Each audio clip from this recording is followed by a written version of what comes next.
You are now tuned into Then Radio. If you enjoy our videos, we ask that you consider joining our Patreon to support our channel. Don't forget to like and subscribe so that you never miss a new video. We hope you enjoyed today's episode, and as always, thank you for watching.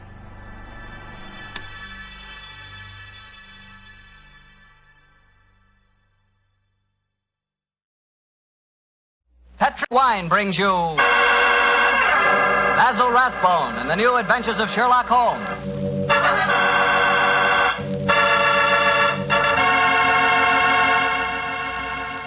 The Petri family, the family that took time to bring you good wine, invites you to listen to Dr. Watson tell us another exciting adventure he shared with his good friend, that master detective, Sherlock Holmes. And as for me, well, I'd like to ask you if you know that one of the favorite wines of American women is Petri California Muscatel. In fact, the whole family likes Petri Muscatel. And you'll certainly know why if you'll just pour yourself a glass. Why, that Petri Muscatel is wonderful just to look at. It's the color of sheer gold. And raise that glass of Petri Muscatel to your lips. Oh, boy, what a wine. Look, did you ever walk through a vineyard early in the morning? You know, when the dew is still clinging to the grapes. And did you taste one of those luscious, plump muscat grapes? Then you'll know what to expect the first time you taste Petri Muscatel.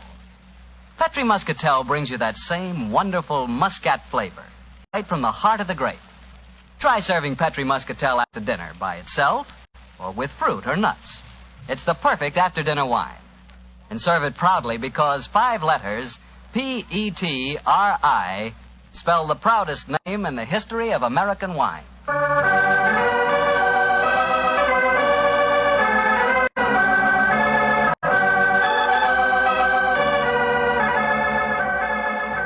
And now I'm sure our good friend Dr. Watson is ready for us. Let's go in and join him. Come in. Oh, there you are, Mr. Bartell. Good evening, Doctor. Are you all ready with tonight's new Sherlock Holmes adventure? I'm ready if you are, my boy. How would you like to hear a story that took place in Italy? In Italy? Say, you and the great Sherlock Holmes certainly did get around. What took you there, Doctor? We'd gone to Rome to investigate the sudden death of Cardinal Tosca. An inquiry, which I may tell you, Mr. Bartell, was carried out by Holmes at the express desire of His Holiness the Pope. Oh, say, Doctor, that sounds like a wonderful... No, Mr. Bartell, that's a story that I'm afraid I can never tell you. However, tonight's adventure took place a few days after Holmes had brought his case to a satisfactory, though somewhat terrifying, conclusion. I suggested to the great man that a short holiday would be good for us before returning to England. And so we spent some happy days browsing among the architectural treasures of old Rome. The Colosseum, the Baths of Caracalla, the Forum, the wonderful ruins on the Palatine Hill. I couldn't drag Holmes away from them, Mr. Bartell. And at night time he was able to indulge to his heart's content his great love of music. Finally, it was 2 nights before we were to sail for England, I remember. We went to the opera house to hear the famous Italian soprano Gina Valchesi singing Verdi's immortal La Traviata. I can hear that exquisite voice now, Mr. Bartell, as Holmes and I, seated in a box, listened spellbound to the great Valchesi singing her last act aria.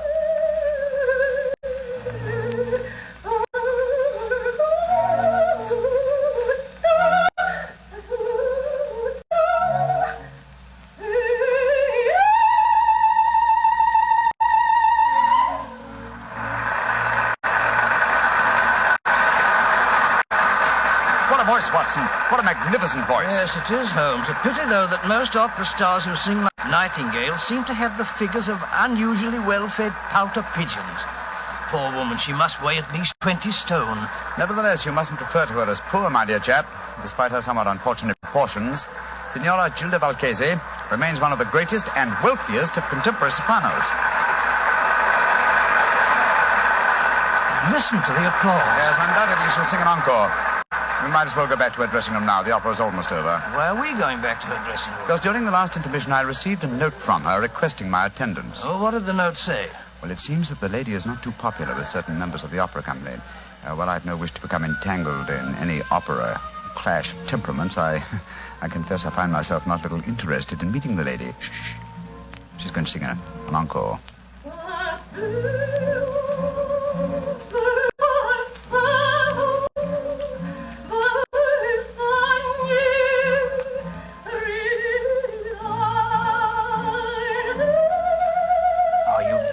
going back to her dressing room? Certainly, my dear fellow. A summons from Gina Valchese is no more to be disobeyed than a royal command.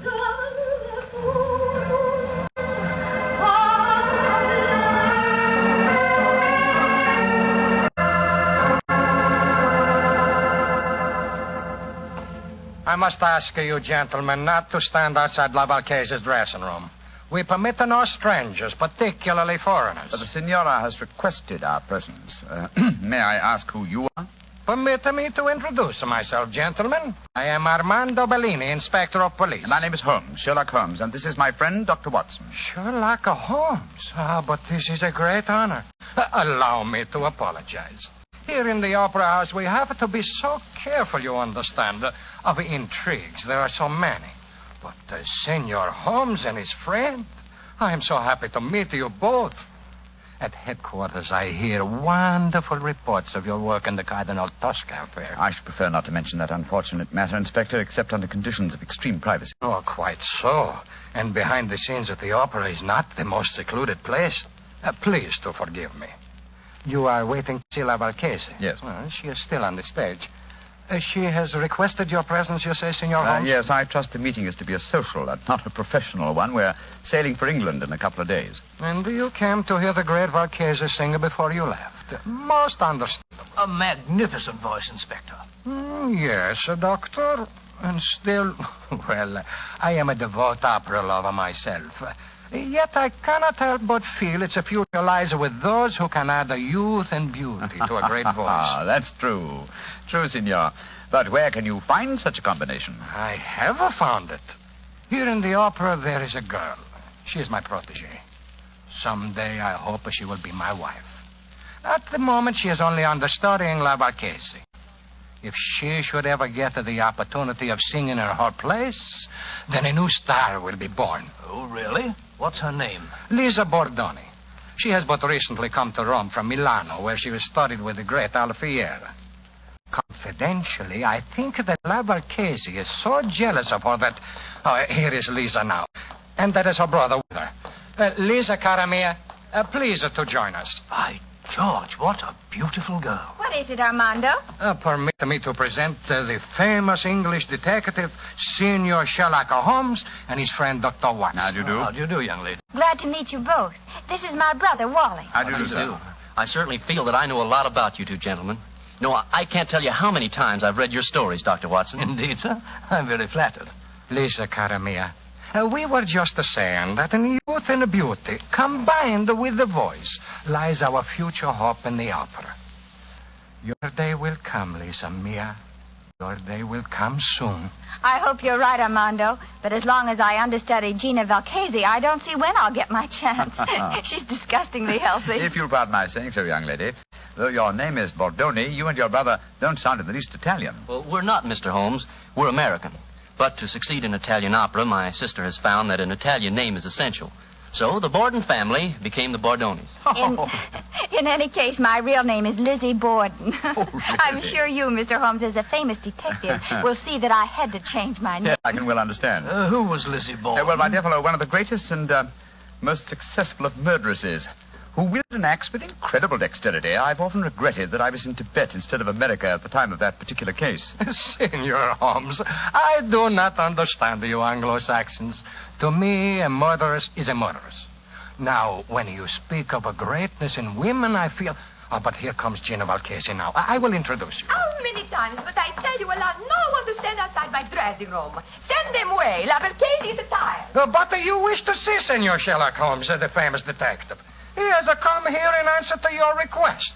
Please, permit me to present him, and also his friend, Dr. Watson. How do you do, Senor? I'm greatly honored to meet you, Signora Valchese. And now, perhaps, if we may come into your dressing room and confer privately. Ertio. What would La Valchese have to say to a detective? I mean, you're not the police. That's Biro. Go away, all of you. Well, what do you think of that? She slammed the door in my face.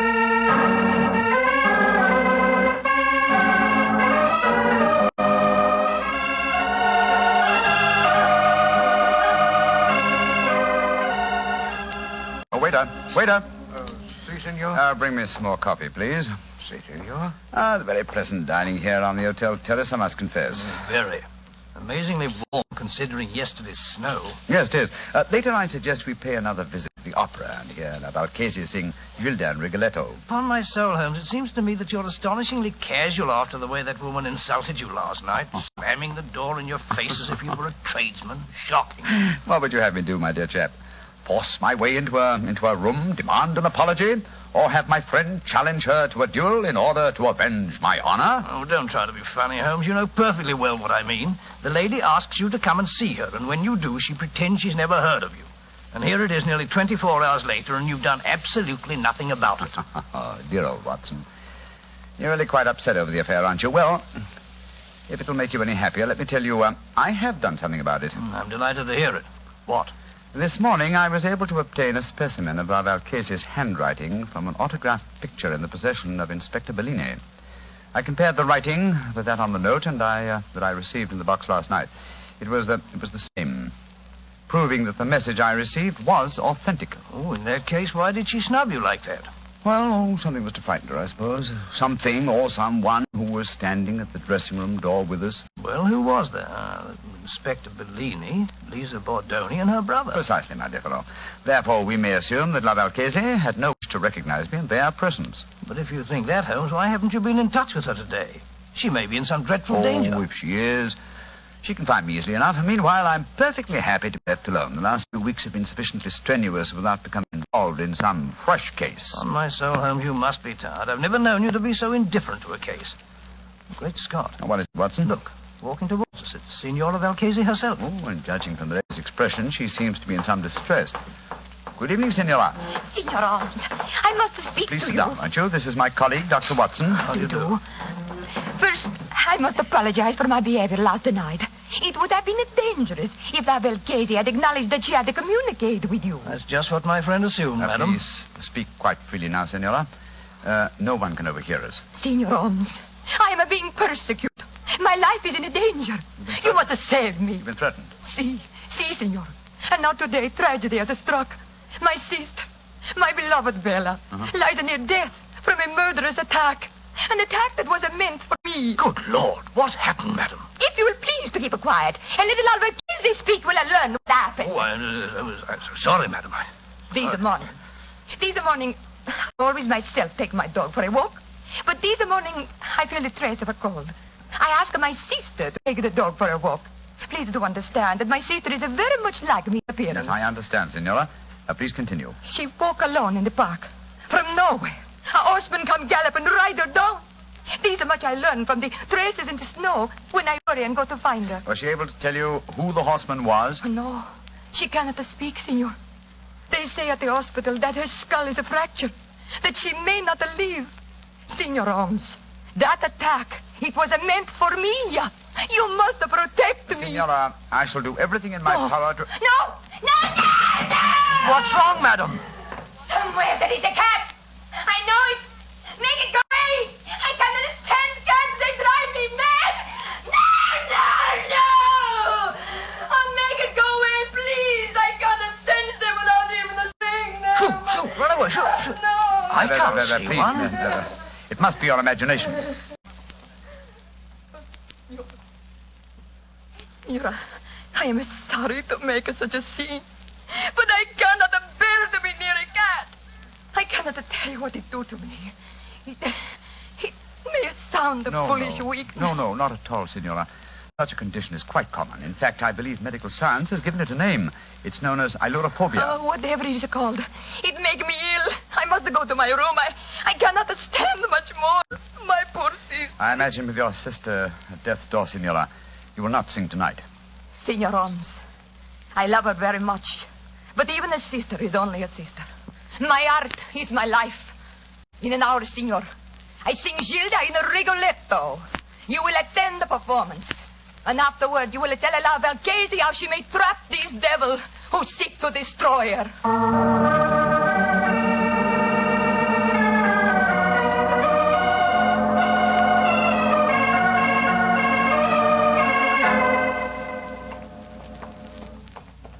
Holmes, it's after 9:30. We've missed quite a lot of the opera. It's hardly worth going to our box now. We've just been time to hear La Valchesi sing the incomparable Caro Nome.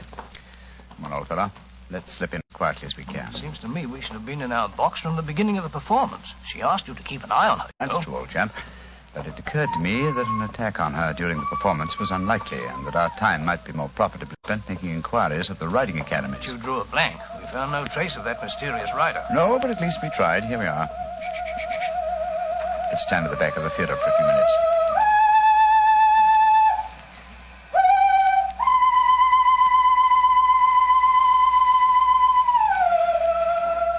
Great Scott! That isn't Valchese singing. It's the understudy, Bellini's protege, the American girl, Lisa Bordoni. What a beautiful voice. Like one, but with a beautiful, wonderful range. Look here, we've no time to listen to her now. We must go to the Valchese's dressing room at once. We know she left for the theater tonight with the intention of singing. I'm very much afraid there's devil's work afoot, Watson.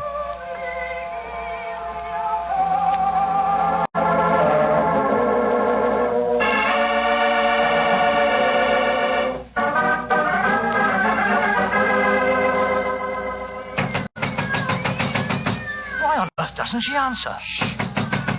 Listen. There are cats inside our dressing room. Come on, Watson. Locked. Put your shoulder to it. Come on, help me. Watson, come on. Once more. Come on, again. Now, Watson, here. Great Scott, she's unconscious, Watson. See what you can do for her. She must have fainted with fright. Yes, some fiend, knowing her deadly fear of cats, has locked her in here with half a dozen of them. Shoot, off with you, shoot. Her eyes are opening, Holmes. She's coming to. Signora Valchese. Her lips are moving. She's trying to speak. Signora Valchese, tell me, who did this to you? Great heavens! Her voice is gone. I've known many vicious crimes in my lifetime, Watson. But to murder a voice that was one of the treasures of the world, is as vile a killing as I've ever encountered.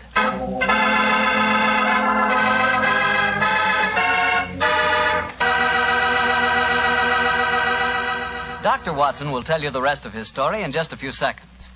And right now would be a wonderful time to try a glass of Petri California Port. In the evening after dinner, well, any time you're taking things easy, is the perfect time for Petri Port.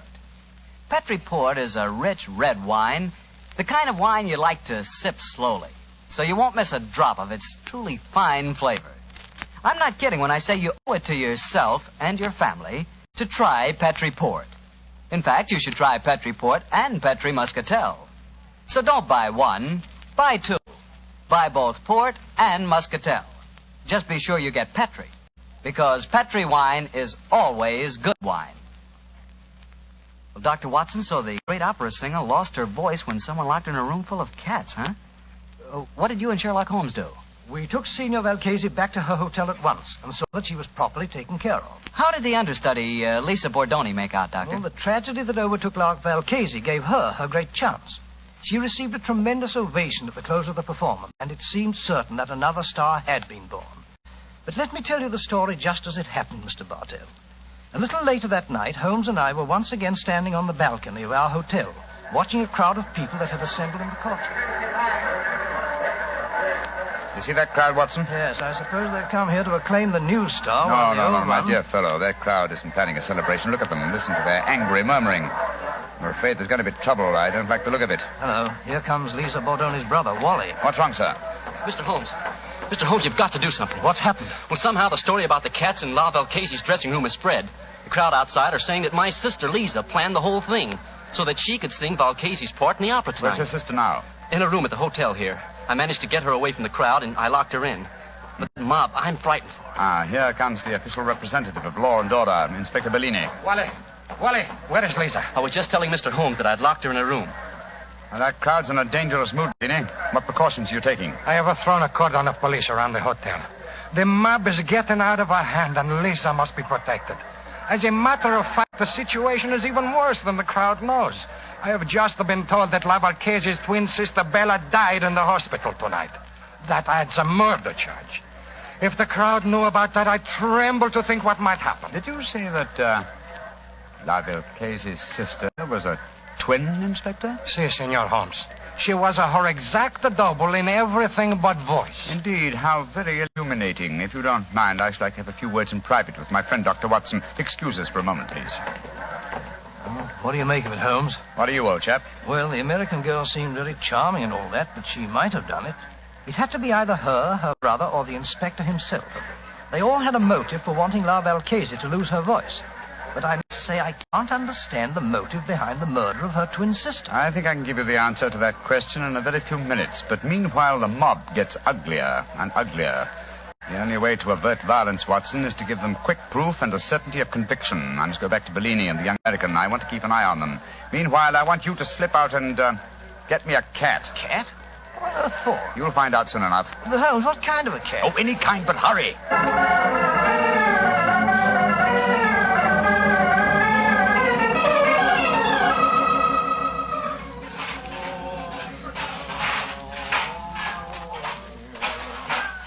Kitty, come on, Kitty. There's a good kitty. Here. What you do in the hotel kitchen, senor? Oh, you want to play with my cat? Oh, is he your cat? Charming little fellow. I'd like to borrow him for a little while. Why you want to borrow my cat? Oh, I thought I'd take him up to my hotel room and have a little game with him. I've got some old socks he can play with. Deal. The English, they are a crazy race. My cat does not like to play with the old socks. Look here. Here's 50 lira for you. Wait. Oh, no. I tell you, my cat does not like to play with old socks. My cat will stay here, and you can keep your money. I'll give you 100 lira. So that you may stuff my cat full of old socks? No. Give me back my cat. Oh, the place is with you. You'll get it back later. Stop him. The crazy Englishman is stealing my cat. Stop.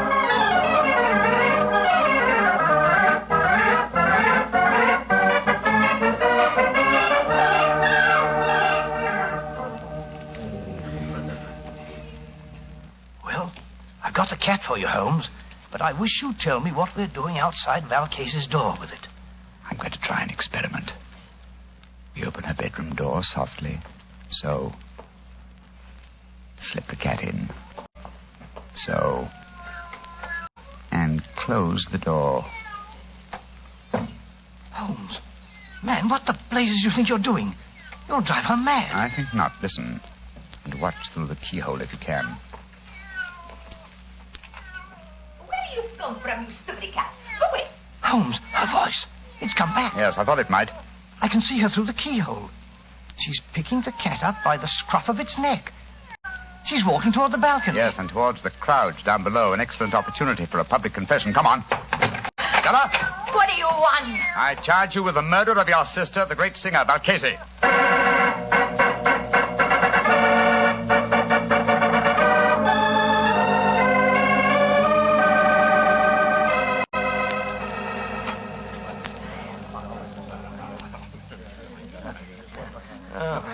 It was a magnificent, Senor Holmes. Magnificent. The way you forced her to confess on the balcony in a full sight of the mob.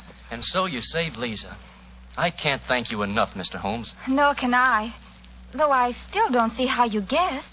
She looked so much like her sister that she fooled even me, her understudy. Yes, it was an extremely cunning plot, Miss Bordone. The real Valchese sent me that note last night. When I met her at the dressing room door, she denied having sent for me because the three of you were there. I suppose she suspected one of us. Oh, yes, obviously. And later, no doubt, she told her twin sister Bella about having sent me the message and also announced her intention of coming to see me.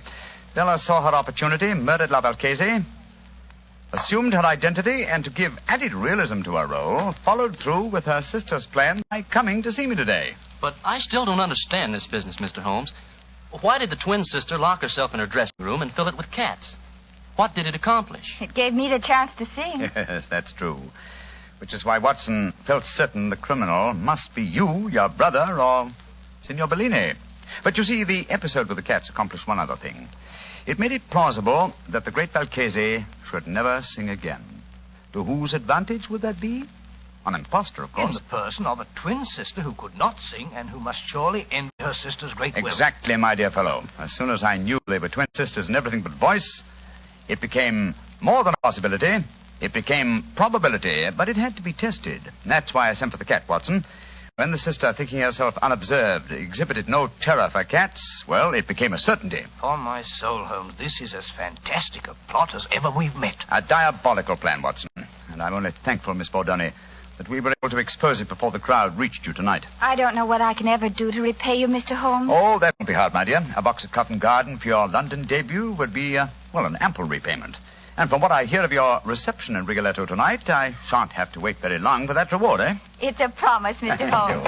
Come in. Oh, excuse me, please. All over the hotel I'm looking for my cat. I say to myself, there he is. He's stealing my cat. Inspector Bellino, you arrest him. He tried to bribe me, and then he ran away with my cat and fill him full of old English socks. Oh, the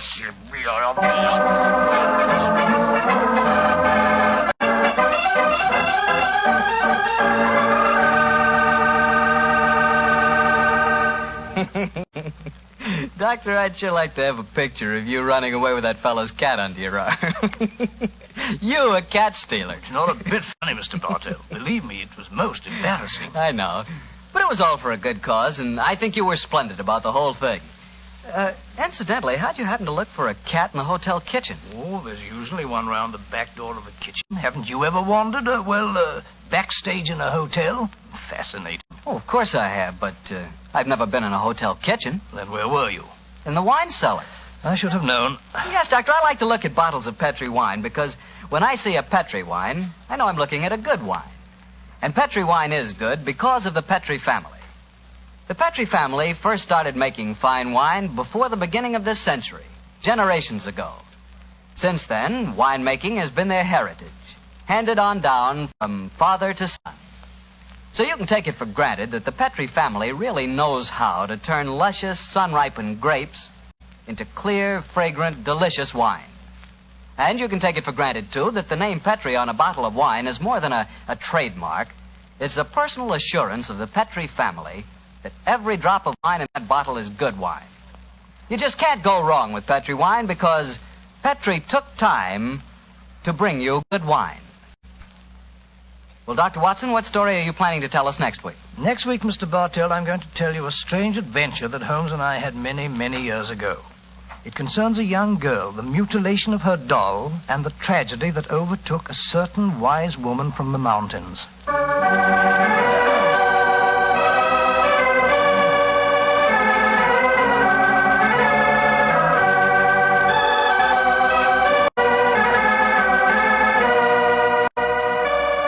Tonight's Sherlock Holmes adventure was written by Dennis Green and Anthony Boucher and was suggested by an incident in the Sir Arthur Conan Doyle story, The Adventure of Black Peter. Music is by Dean Fossler. Mr. Rathbone appears through the courtesy of Metro-Goldwyn-Mayer, and tonight, Dr. Watson was played by Mr. Eric Snowden, who substituted for Mr. Nigel Bruce. Mr. Bruce is scheduled to return to the program next week.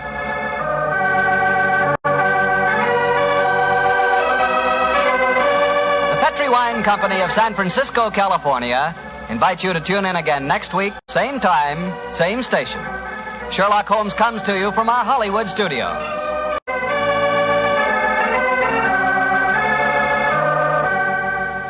This is Harry Bartell saying goodnight for the Petri family. For a solid hour of exciting mystery dramas, listen every Monday on most of these same stations at 8 o'clock to Michael Shayne, followed immediately by Sherlock Holmes. This is the Mutual Broadcasting System. Holmes. This is the Mutual Broadcasting System. Holmes. This is the Mutual Broadcasting System. Holmes. This is the Mutual Broadcasting System. Holmes. This is the Mutual Broadcasting System. Holmes. This is... Petri Wine brings you... Basil Rathbone and Nigel Bruce in the new Adventures of Sherlock Holmes.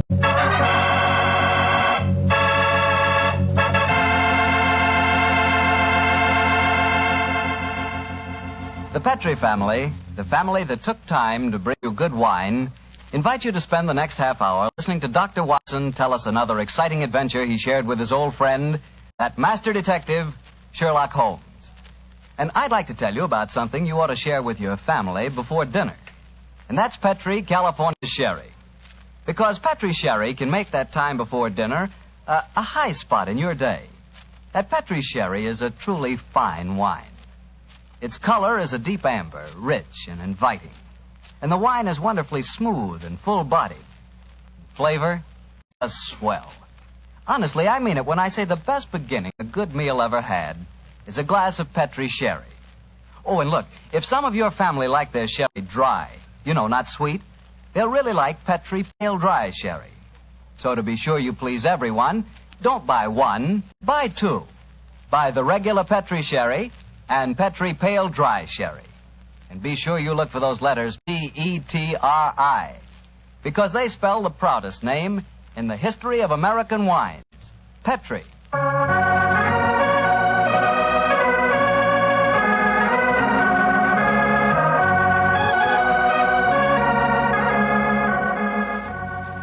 And now I know our good friend Dr. Watson's expecting us. Let's go in and join him.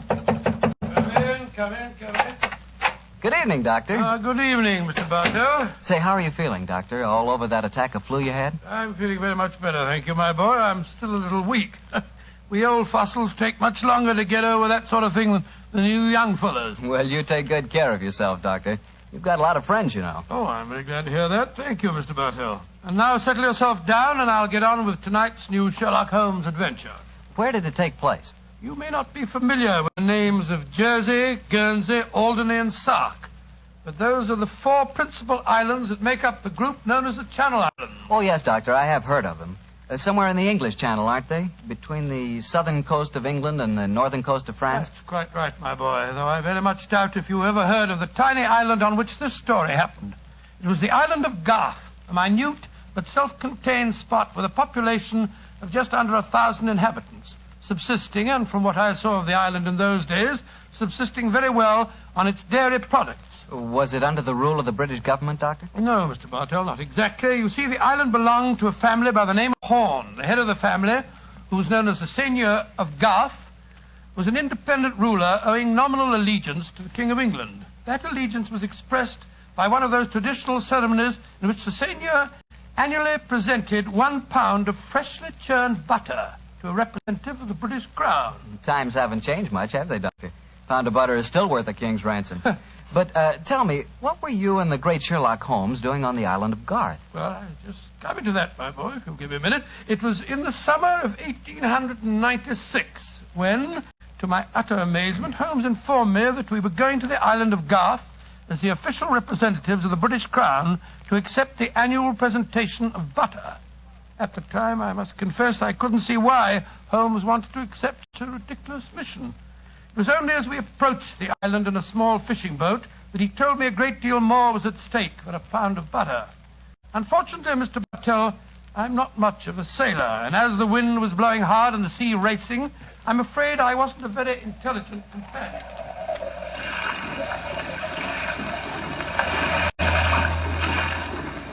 Cheer up, Watson. We'll soon be there. I hope so. I feel wretched, Holmes. I must say the whole trip seems utterly ridiculous to me.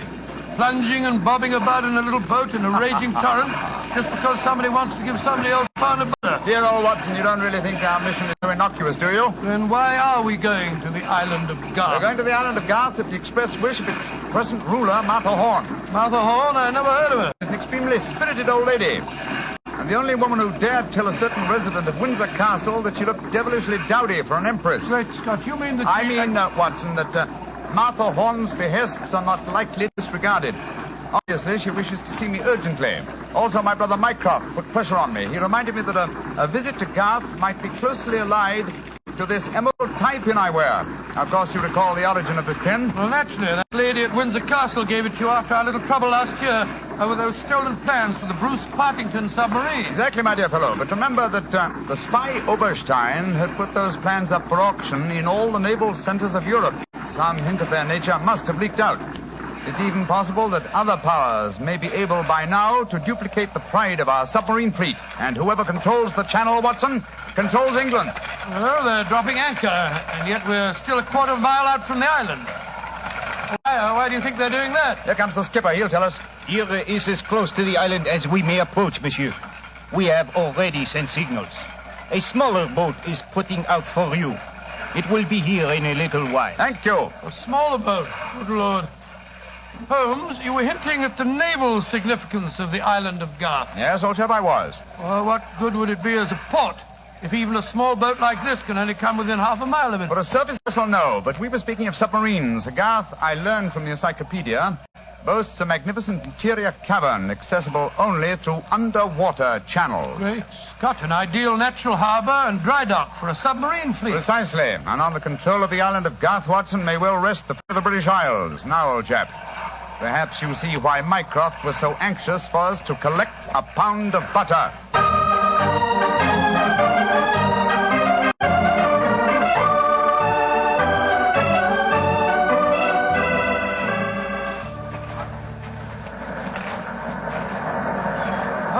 Doesn't it seem wonderful to be on land again? First the fishing smack, and then that wretched little rowing boat. Then the bucket swinging us up the face of the cliff. Now at last I can stretch my legs. Steady, old chap, steady. Let me give you a hand. You'll soon get your land legs back again. Thank you. I'm a bit shaky, I must confess. Hello? Who's that couple walking towards us? Our welcoming committee, no doubt. How do you do? Mr. Sherlock Holmes and Dr. Watson. Permit me to present myself. I am Dr. Hugo Oberwald. How do you do, sir? How do you do, Doctor? And this is Mrs. Reeves, the housekeeper at Horn Castle, where you will be staying. How do you do? How do you do, Mrs. Reeves? Welcome to the island of Garth, gentlemen. We were deputed to come and greet you and take you back to the castle. We can walk there across the cliff tops. It isn't very far. Splendid. I think my friend will appreciate traveling on terra firma once again. Dear me, Herr Doctor. You are not a good sailor, perhaps? No, perhaps about it, sir. I had a miserable crossing. I am sorry to hear it. I trust your short stay at the castle will be some recompense for the journey. The formal presentation of the butter will take place tonight. There will be no reason why you gentlemen cannot return to the mainland tomorrow. Oh, thank you, Mrs. Reeves, but it's more than likely that we shall stay on for a few days. Oh, it will be quite unnecessary. I'm afraid that is a matter for Mrs. Horn and ourselves to decide. I'm afraid that Mrs. Horn is incapable of making any further decisions. Oh, what do you mean, madam? Obviously, you have not heard, but the news is slow in reaching the mainland. Mrs. Horn died yesterday. Died? Good Lord. A natural death, I suppose.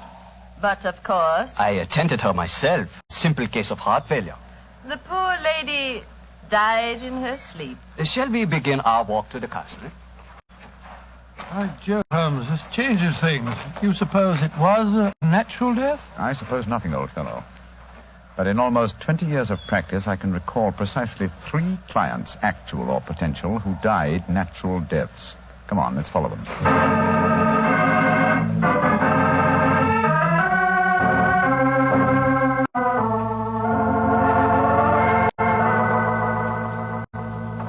Mr. Sherlock Holmes, Dr. Watson, this is Mr. Christopher Horn, grandson of Mrs. Horn and the new ruler of Garth. How do you do? Hello. How do you do, sir? Very nice of you fellows to come over here. Too bad you had to arrive just as the poor old gal kicked the bucket, though. Allow me to offer my condolences on your grandmother's death, sir. Yes, indeed, Mr. Horn. Thank you. It was a ghastly business. I found her, you know. Christopher. Frightful sight. There was an awful silly grin on the old dear's face, and... Don't you think it would be more to the point if you were to explain the ceremony in connection with tonight's presentation? You're right, Reeve. Reeve is a terrible tyrant, but she is efficient. Don't know what I'd do without her. Always ran everything for poor old Granny. Why, when the old girl was ill, she... Christopher, I gave you a schedule of the ceremonies this morning. What did you do with it? Dash it, Reeve, I don't know. Must have lost it. Well, I have my own copy in the study. I swear I don't know what I'd do without you. Excuse us a moment, gentlemen. I'll be back in a jiffy. Holmes, what in thunder is going on here? That boy's completely under the thumb of Mrs. Reeves. He was trying to tell us something, but that frightful woman kept changing the subject. He spoke of an awful, silly grin on the dead woman's face. Didn't that suggest something to you? By Jove, that's one of the characteristic symptoms of strychnine poisoning. Exactly, old fellow. And perhaps he was going on to mention the equally characteristic arching of the body. We've got to get Mr. Horn to ourselves for a little while, and you've got to examine the body of the dead woman. But it's going to be difficult. Is that a balcony outside the window? Yes, it is. Come along. Let's see what it leads to.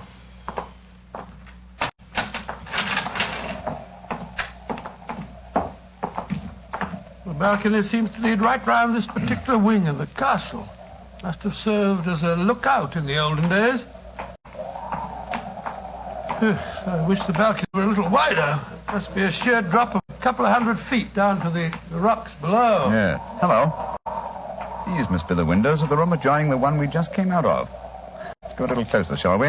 We may be able to find out something. Can you see anything? Yes. They're in there. Mrs. Reeves and the boy. She's leaving the room. Now's our opportunity. I'll tap on the window. He's seen us. He's coming to open it. What are you two doing out there? Admiring the view? Yes, my boy. It's quite beautiful. Mr. Horn. Yes, Mr. Holmes. I was a great admirer of your grandmother. I was interested in what you were telling me of her death. She had a grin on her face, you said. Yes, it was awful. Her body was all hunched up like a croquet hoop. Really? Of course, Dr. Oberwald said it was perfectly all right, but I must say it seemed dashed odd to me. Yes, it was far from all right, I assure you. And you started to say something else. What was it? Let me see. You said, when she was ill... Oh, yes, that was a silly business. When she was ill, she thought she was in danger from poisoning, so she made Mrs. Reeves taste all her food and drink. Did she really? Where is your grandmother's body now? In the West Wing. The funeral's to be tomorrow morning. I see. Where did Mrs. Reeves go? I'm here on the balcony behind you, gentlemen, listening to your conversation with the greatest interest. Christopher, let me warn you. These men are the emissaries of the British government. They would stop at nothing to take the island over.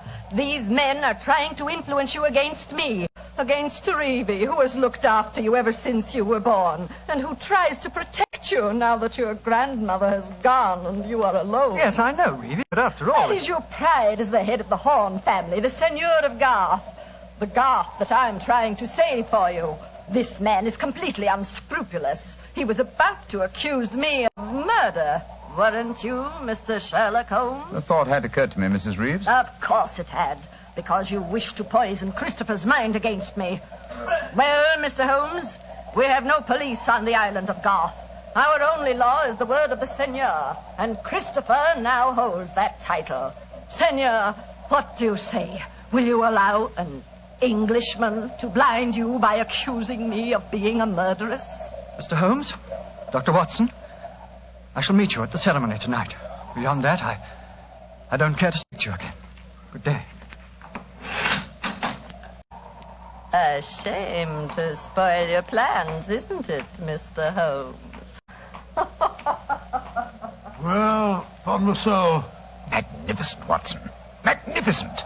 A murderess who seeks to defeat me by accusing herself. Superb. It's a new game, my dear fellow, and one that must be played to a finish.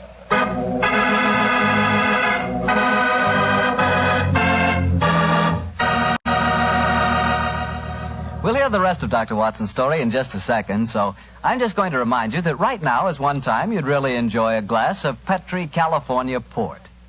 You couldn't ask for a more delicious wine. Petri Port, with its deep, rich red color and its heart of the grape flavor, is one of America's all-time favorite wines. Petri Port is wonderful after dinner and perfect to serve when company comes. Try it.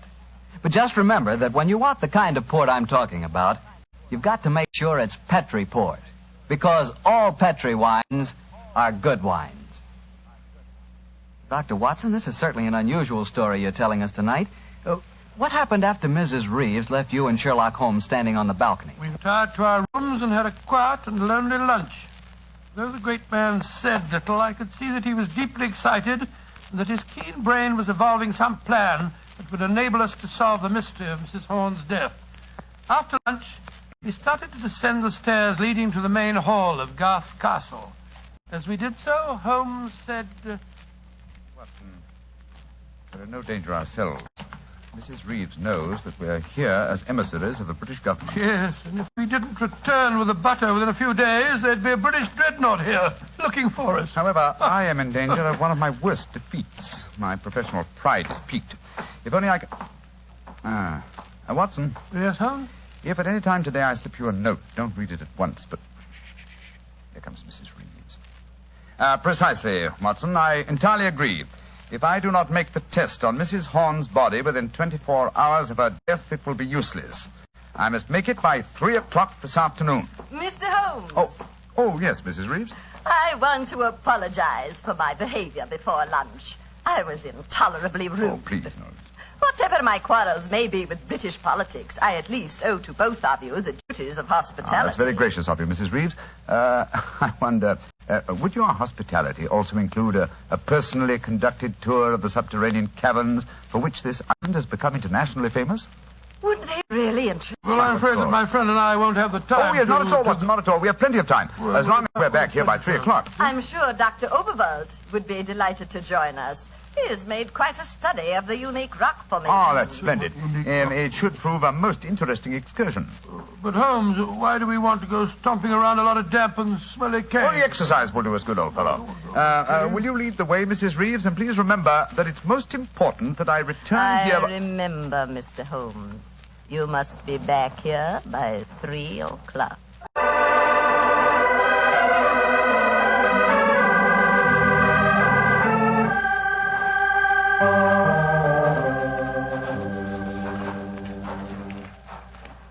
A little further, Mr. Holmes, and we shall reach the giant cavern. Ah, most interesting. Watson and Dr. Oberwald seem to have lagged behind us somewhat. They will be here in a moment.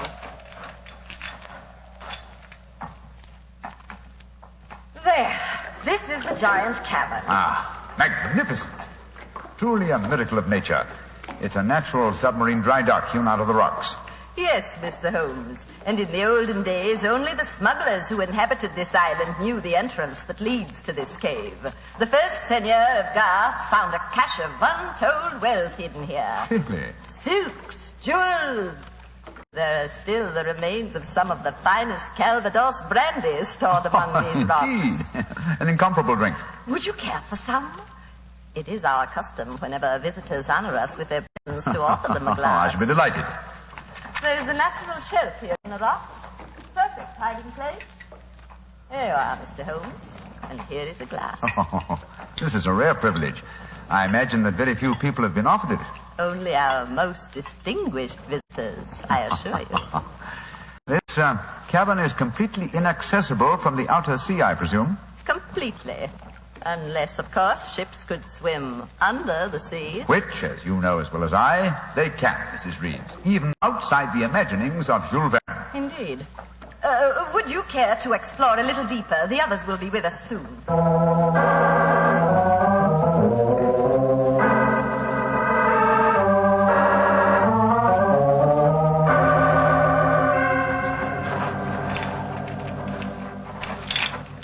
Dr. Oberwald, the others seem to be some way ahead of us. Yes, they do, don't they, Doctor? Holmes? Holmes, where are you? Dear me, I'm afraid we cannot follow them. What do you mean? The next cavern is already cut off by the rising tide. Great Scott, you mean that they're cut off? I am afraid so. But do not worry here, Doctor. In a few hours, the tide will recede. They are in no danger. Just, shall I say, temporarily marooned.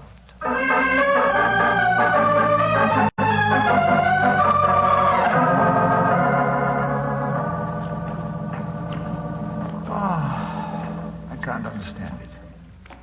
I'm getting confoundedly sleepy. I'm so sorry. I'm afraid that we stayed here longer than I intended. I fear that we are cut off by the tides. Cut off?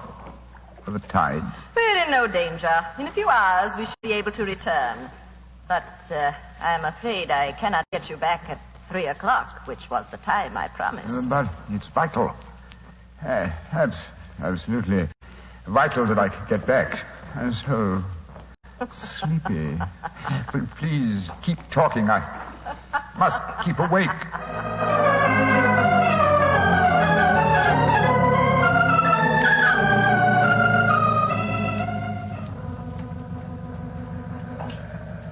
Dr. Oberwald, I must get to Sherlock Holmes at once. I am sorry here, Doctor, but we are not able to control the forces of nature.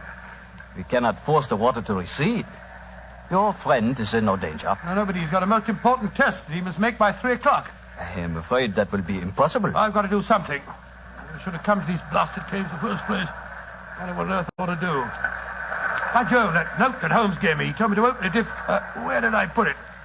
Ah, here it is. A note from Mr. Sherlock Holmes, eh? Vital that you make medical test. Great Scott, Dr. Oberwald, it's absolutely necessary for me to return to the castle at once. Indeed. A note from Mr. Sherlock Holmes, and now it is most important that you return to the castle. No, my fine English friend. I am afraid I cannot allow you to. I don't know how you propose to stop me, sir. You see this revolver? And do you see this stick? I warn you, Herr Doctor. Oh, no, you don't. I'm sorry you can't hear me, Dr. Oberville, but when Sherlock Holmes gives me orders, I carry them out.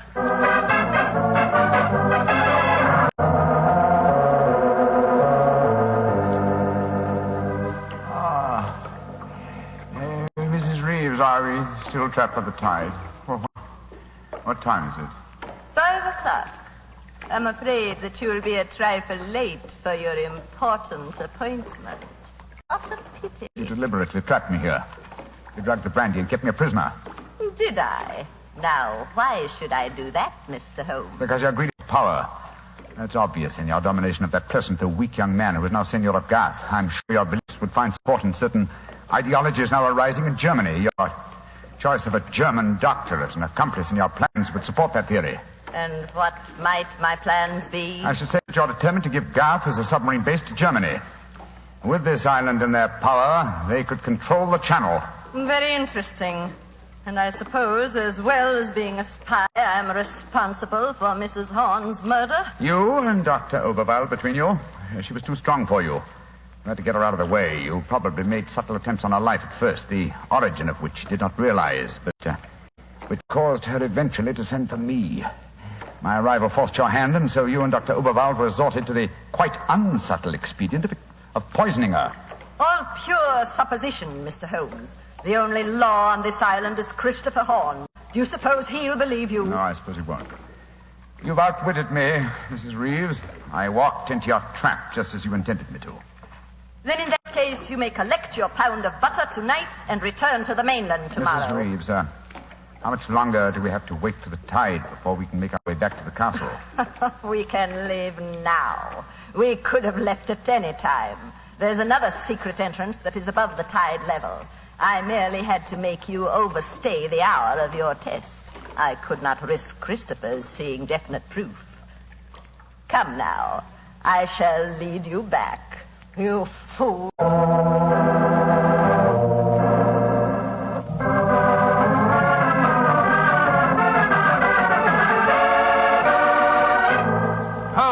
Holmes, where have you been all this time? Mind that, Watson. Did you open the note? Yes. You followed my instructions? Yes, it was, as you suspected. Thank heaven, old chap. Then now we can hoist her with her own petard. Here she comes. I'm glad to see, gentlemen, that you have assembled here in the seigneur's room. The ceremony of presenting the butter traditionally takes place here. As soon as Christopher arrives, we will explain our customs in this matter. Dr. Watson, I trust that Herr Oberwald proved an interesting companion on your excursion this afternoon. Yes, indeed, most interesting. We had a discussion of the relative merits of the walking stick versus the revolver. I think I was able to make my argument fairly convincing. Where is Dr. Oberwald now? I imagine he's lying down. He had all the symptoms of impending headache when I saw him last. Why are you smiling, Mr. Holmes? What's been going on? I'm afraid, Mrs. Reeves, that your plans have misfired rather badly. As soon as Mr. Horn arrives, I expect you will be under arrest for murder and high treason. Christopher would never believe you. Wouldn't I? Mrs. Reeves, you poisoned my grandmother. Christopher, what lies have these men been telling you? You're the one that's been telling me lies. I believed you when you said you'd been tasting the old lady's food. But when Dr. Watson showed me the results of his test this afternoon, it was as clear as daylight. But the tests could prove nothing after 24 hours had passed. You said so yourself, Mr. Holmes. A deliberate lie, Mrs. Reeves. I'm afraid that I invented that mythical 24-hour test. I knew that as soon as I mentioned it, you would attempt to prevent my carrying it out. So I was delighted when you fell into my trap. You thought that you were shanghaiing me, whereas in reality I was shanghaiing you. My job is to prove your guilt to the senor. With your dominant presence away from the household, it was easy for Dr. Watson to make his test. You devil. You knew all the time. Oh, of course I did. But I had to deceive you. I'm glad my performance was sufficiently convincing. By the way, Mrs. Reeves, the drugged brandy was dreadfully clumsy. You didn't drink it home? Why, of course I didn't. But it was very unflattering to me that Mrs. Reeves thought I might. Mrs. Reeves, you realize what this means, don't you? I'm going to ask these gentlemen to take you and Dr. Oberwald back to the mainland with them tomorrow. And stand trial in a British court? Never. I was born on the island of Garth. I have lived here all my life, and I shall die. What are you up to? Stop her. She's going out on the balcony. One day, Garth will belong to Germany. One day, the whole world will belong to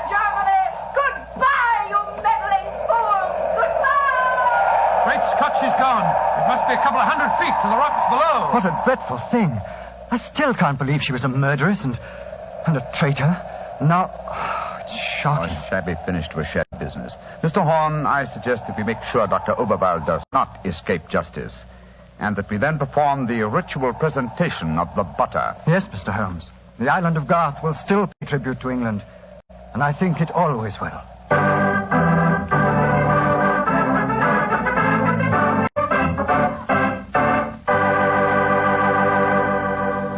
Well, Doctor, that was some story. So Germany didn't get the island of Garth after all. No, Mr. Bartell. In fact, in after years, the island proved to be an invaluable submarine base for England. Say, what about the pound of butter? Did Holmes get it? Oh, yes. But why are you so interested in the butter? Are you kidding? In our house, butter is our second most favorite topic of conversation. Your second most favorite? Well, what's your favorite topic of conversation? Remember, you asked me. Petri wine. Oh, as if I didn't know. Doctor, that Petri wine is something to really talk about. You know, the Petri family has been making wine for generations. Why, the art of making fine wine is their heritage, handed down from father to son, from father to son. Believe me, when it comes to turning luscious, sun-ripened California grapes into fragrant, delicious wine, the Petri family really knows how. And they're proud of their wine, too. That's why the name Petri on a bottle of wine really means something. It's the personal assurance of the Petri family that every drop of that wine is good wine. It ought to be, because Petri took time to bring you good wine.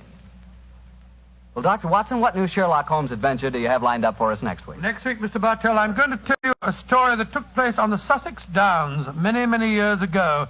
It concerns a young girl, a painter in watercolors, and a very wise old lady. I call it The Adventure of the Living Doll.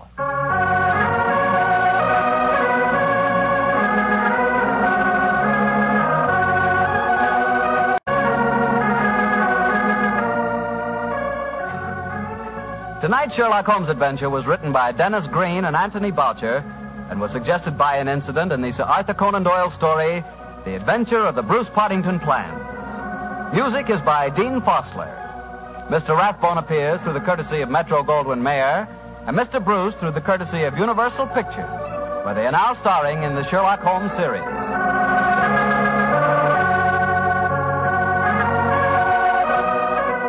The Petri Wine Company of San Francisco, California, invite you to tune in again next week, same time, same station. Sherlock Holmes comes to you from our Hollywood studios.